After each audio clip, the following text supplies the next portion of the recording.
Patricia. My name is Patricia Seddon, and I was 65 years old when the world I knew ended, not in some quiet fade of old age, but in a blast of betrayal that still echoes in my soul. What I'm about to share isn't just my story. It's the unraveling of a family, stitch by stitch, until all that remained was a tangled web of greed. Pure, unrelenting greed that poisoned everything we held dear. Let me take you back to where it all began. Bob and I, Robert Seddon, my rock of 47 years, met in the hopeful days just after the war. Manchester was rebuilding, and so were we. He was an engineer with British Airways, always tinkering, hands steady and sure. I'd see him at the local dance hall, tall and quiet, with a smile that made my heart skip. I was a cleaner back then, scrubbing floors in posh houses to make ends meet for my family. But when Bob asked me to dance that first time, under those glittering lights, I felt like the richest woman alive.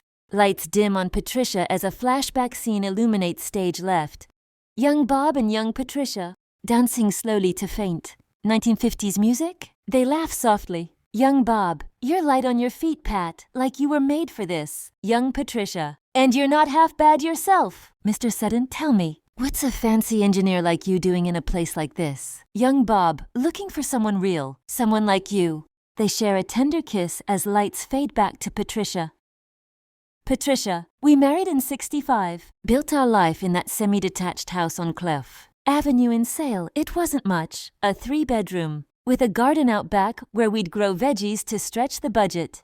But it was ours, paid off outright after years of scrimping. Bob worked long hours at the airport, fixing planes that carried people to dreams we'd never chase. I kept house, took in extra cleaning jobs. We had simple joys, Sunday walks along the canal, fish and chips on Fridays, wireless radio playing in the evenings. Then came the children. First Leslie in '68, our bright-eyed girl with curls like mine. She was a dreamer, always sketching or reading. Then Stephen in '70, our ambitious lad. From the start, he was different, full of fire.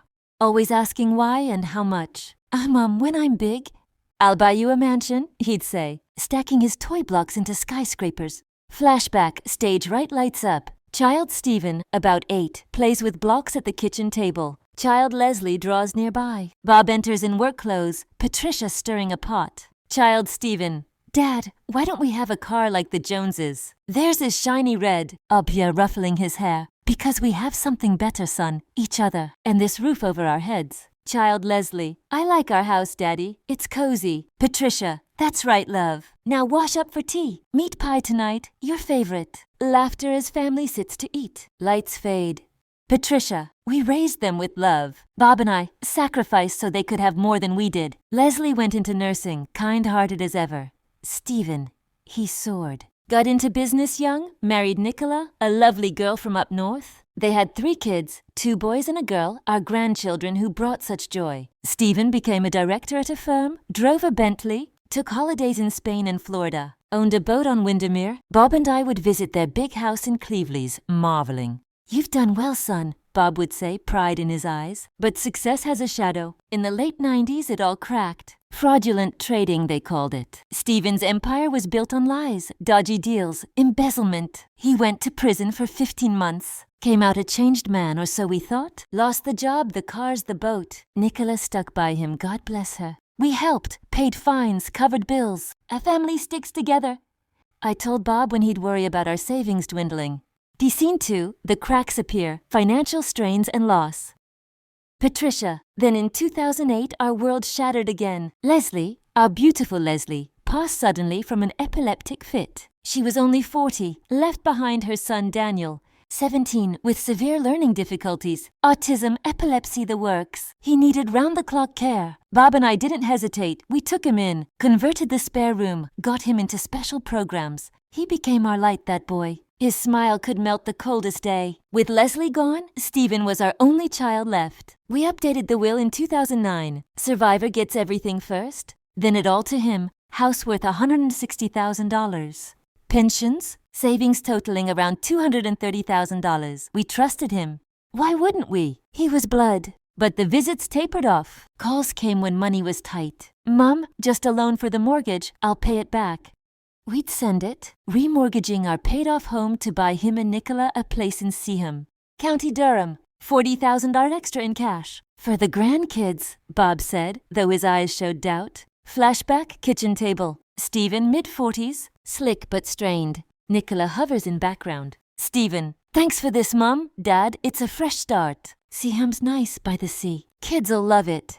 Just make it count, son. We've given a lot. Nicola, we appreciate it, really. Stephen's got interviews lined up. Stephen, yeah, big things coming. You'll see. Patricia, of course, love. Tea? They nod.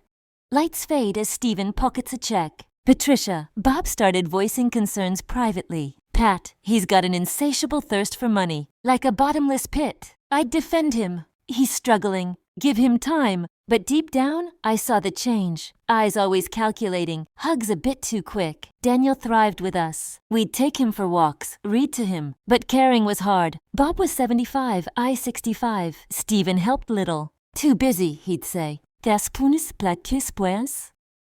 Scene 3. The first attempt. The canal incident.